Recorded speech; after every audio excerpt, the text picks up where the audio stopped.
Hear, O Yashar'Al, the great I am, the great spirit, is the only power for you. The great I am, the great spirit is one.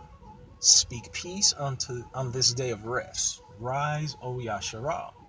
Welcome to World War III. Our reference today will be Joel chapter 3 verse 2. This message will be entitled The Bantu Sons of Zion Scattered. Now, there's two words in Hebrew. The word for son in Hebrew is ban or bin in a rough translated form. Also in the Assyrian, Banu, meaning son. The word for to sweep or to scatter is two. So when you put these two words together, it makes up the word Bantu, meaning scattered sons or swept sons. This is a Hebrew word, and it's used smack dab in the middle of Africa.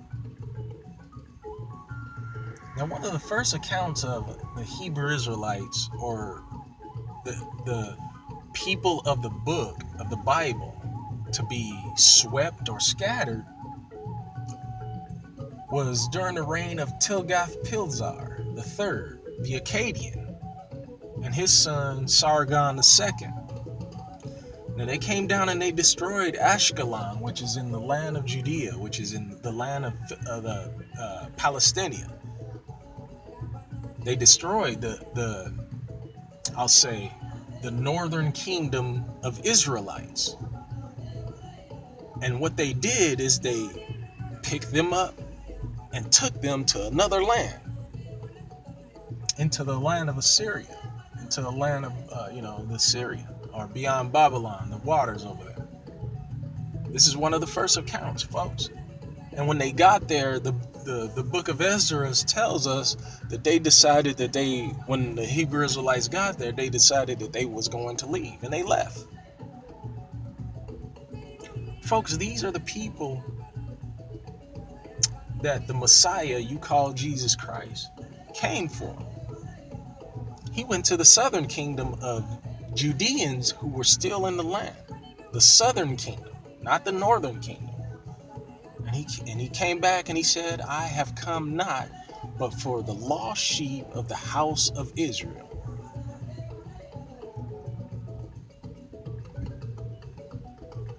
To go on to a little more in history, we have Ibn Khaldun, a historiographer and historian, who didn't write anything about Ashkenazi Jews, Ashkenazi meaning Germans, but melanated or black Hebrews in North Africa. And again, there's other historians like him who never mentioning anything about Ashkenaz. That's in North Africa, folks. Now, if we go into Europe, we'll come across this book called El Libro Negro, the Inquisition. The full title is El Libro Negro de la Inquisition. 268 pages of Negro history in Europe. There were so many religious wars in Europe during these times. The 50 Years' War, the 100 Years' War. And we come to find out that they were actually ethnically cleansing Europe. If you look and see, I believe it's Benedict the 15th or 16th. Benedict is the Pope Benedict, his coat of arms. You'll see a Negro face. You see a Negro with an afro. And this man is a king in Germany. The German Pope is wearing a heraldry with a Negro on it. Does that make sense to you? It don't to me. But let's keep going. You got the Waldensians and the Huguenots. Again, both of these Protestant, so-called Protestant religions, it turns out that they started out as ethnic religions, ethno-religious.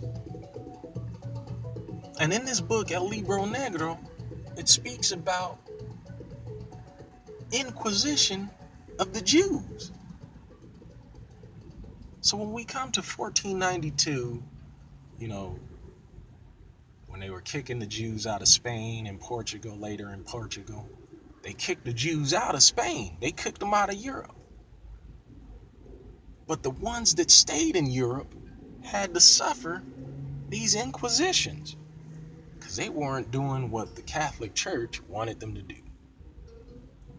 And now you Christians, based upon your history, all of your Protestant ministers were calling the Catholic Church a heretical church, calling it basically the Antichrist and everything. All of your Protestant groups back then, that's what they were doing, calling it the Antichrist.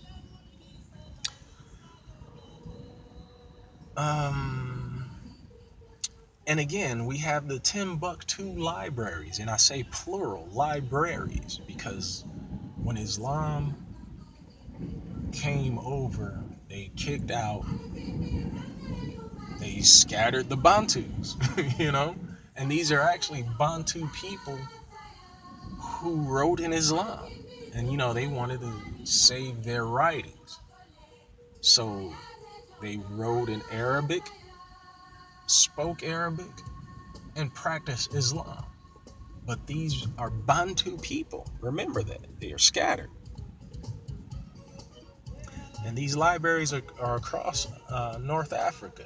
Various books that have been saved.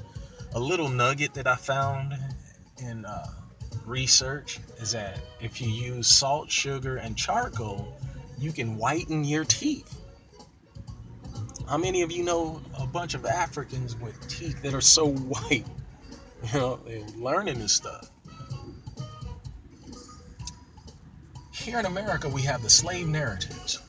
And again, these are Bantu people scattered. And they giving us an account of their dealings here in America. These are our direct ancestors telling us pretty much the same thing. We've been scattered and being terrorized by the people who own us. Now the Khazar kingdom, or the sons of Ashkenaz, which Ashkenaz means Germans, are given no promises in the holy tongue, the Lashawan Kodash, what you call the Holy Bible. Again, Germans, these Ashkenaz people, Ashkenazis, they are given no promises. Yet even their modern science says that they are less than 1%, roughly, of ancient Israel blood. So they cannot be the people. Here in America, the History of America, we have Aaron Lopez of Newport, Rhode Island. We have Isaac DaCosta of Charleston, North Carolina, and David Franks of Philadelphia, Pennsylvania. All of the Ashkenazi Jewish religion. Again, Ashkenazi meaning German. And they assisted in the human trafficking of the Bantu, here called Guinea men, but again, Bantu meaning the swept sun. They assisted in that. And even today, they have this oral law called the Halakha. It's the oral Jewish law. And it's not the Torah itself. So the Ashkenazi Jews, they use this oral law called the Halakha to determine who is Jew and who is not. Again, they set the Bible aside and use their own oral law to determine who is Jew. They don't use the Bible itself. Remember that. Now, there's so many scriptures throughout the Bible that tell us that the Most High is for the children of Israel. He made a promise to them.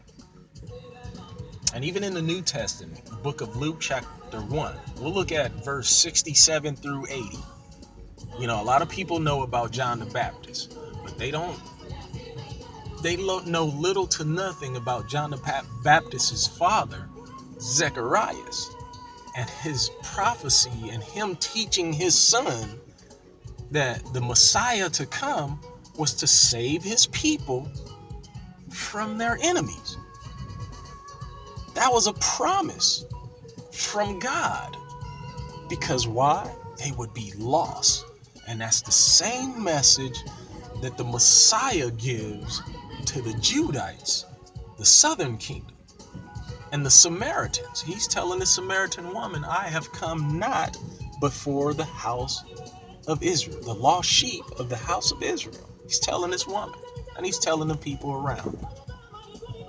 And he even told them, he gave them a direct commandment to go not to the Gentiles, but go to the lost sheep of the house of Israel. That's why he came, because there was a promise for them, these lost sheep. And how do you get lost? You get banished. You get human trafficked. You get swept across nations. That's what we're talking about here. Again, Isaiah saying, and he shall judge among the nations. This is Isaiah chapter 2, verse 4. And he shall judge among the nations, and shall rebuke many people. And they shall beat their swords into plowshares, and their spears into pruning hooks. And nation shall not lift up sword against nation, neither shall they learn war anymore. Again in Isaiah chapter 46, verse 10, declaring the end from the beginning and the form. Excuse me, let me say this again. Isaiah chapter 46, because I just got a premonition. Verse 10.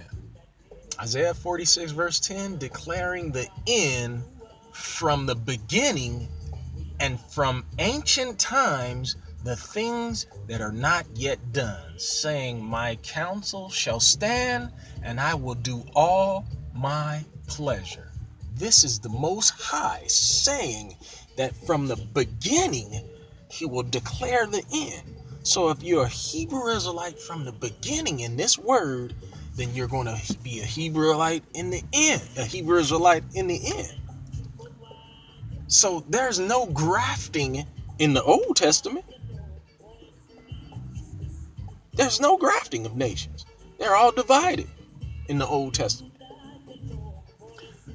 The disciples of the Messiah asked him, when would the kingdom come? When would the kingdom come? And they're asking him during the time that the Italians were in charge of the land of Israel. Was there any grafting going on at that time? No, because they were asking the Messiah about a kingdom that he would bring, about a kingdom that was promised to them by their forefathers, by the prophets, by the law of Moses, something that the halakha refuses to do, the halakha of the Jewish people. You know, they prepare their oral laws over the law of Moses. Again, here we got Joel chapter 3, verse 2. I will also gather all nations and will bring them down to the valley of Jehoshaphat, and I will plead with them there for my people. This is an end time prophecy telling you from the beginning what the end is going to be like. And you know,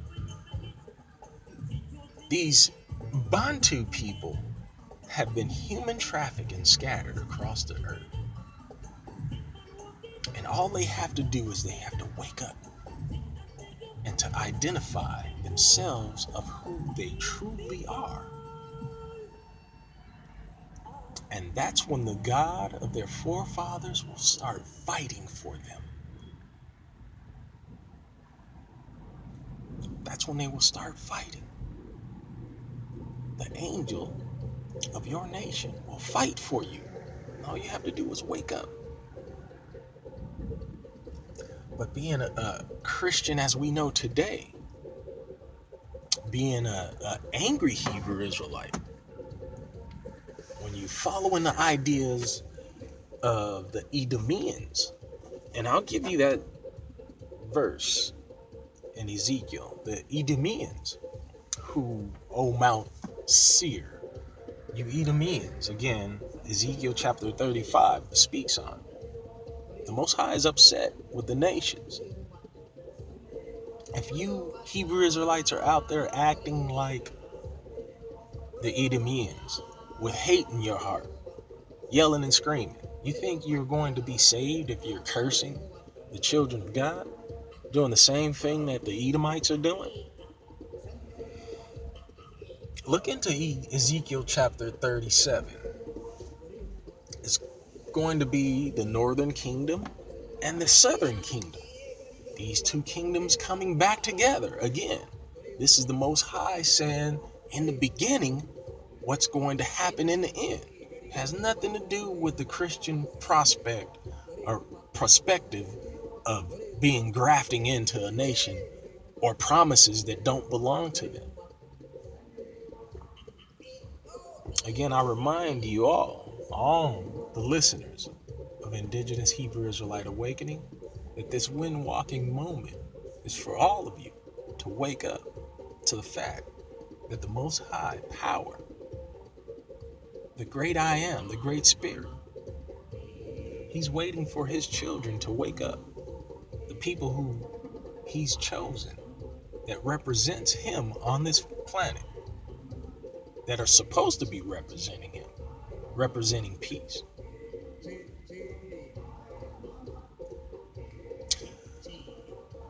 I'm going to end this message now. Remind you guys that racism is evil, and anybody who's labeling God as a racist is equating Him to the evil that is on this planet. I am your conscientious objector. I am also a Hebrew Israelite. Hebrew Israelite out.